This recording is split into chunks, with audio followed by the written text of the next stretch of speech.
There was a moment in time when Las Vegas sold itself on something that pretty much feels impossible now. Not just gambling, not just neon, but atomic bombs. And in the early 1950s, Las Vegas was known as the Atomic City, and that wasn't just a nickname that somebody came up with later. That was real legitimate branding.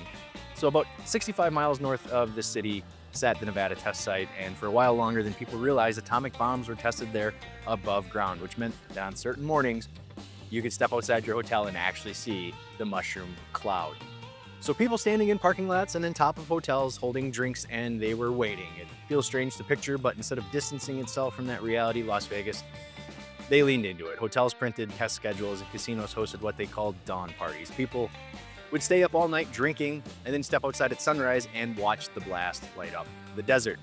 That was entertainment. And once something becomes entertainment in Las Vegas, it doesn't take long before it becomes a cocktail. And that's where the atomic cocktail comes in. And there isn't one clean official recipe, there's a million. And this actually tells you a lot. A lot of drinks from this period weren't about precision the way we think about it now. They were really about names and mood. And that feeling that you were participating in something modern, powerful, and dangerous, and nuclear. And menus mattered more than specs, so the atomic imagery was everywhere. Cocktails, beauty pageants, hotel signage. The bomb wasn't something to fear, at least not yet. It was the future. Or at least that's how it was sold. So when bartenders in Las Vegas started putting atomic themed drinks on menus in the early 50s, they weren't trying to make it something comforting. They were trying to make it something new. And before we make one quick note. For this episode, we are once again going back and using the ecozy sphere ice ball maker. And the version we're making today really reflects that idea more than any historical formula. So, everybody, in the spirit of nuclear weapons, let's make the atomic cocktail.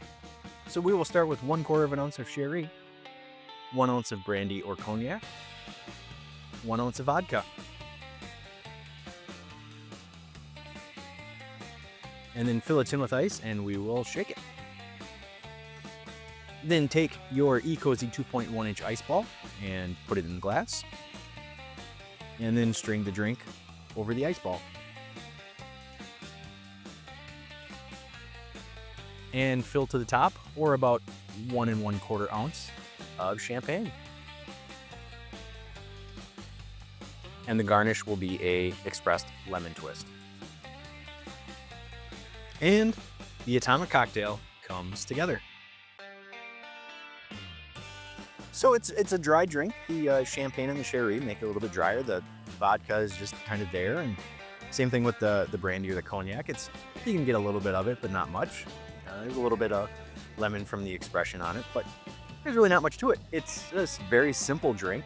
This is one of, like I said in the opening, a million different atomic cocktail recipes that you can find. This is the one that I kind of came across and was referenced the most, I would say. So this is the one I went with. But it's really because of the champagne, I would say this is like a perfect champagne cocktail for like a New Year's Eve party or a holiday party. It's just light. It's sort of refreshing. It's nothing spectacular. And obviously, if you try this at home, let me know in the comments what you thought of it. It's a good drink. The ice ball really helps kind of elevate it a lot more. It was just, the presentation looks really great with that ecozy clear ice ball in there. But it's not a bad drink. It's not a great drink. It's like a lot of drinks from that time. It's super simple. It's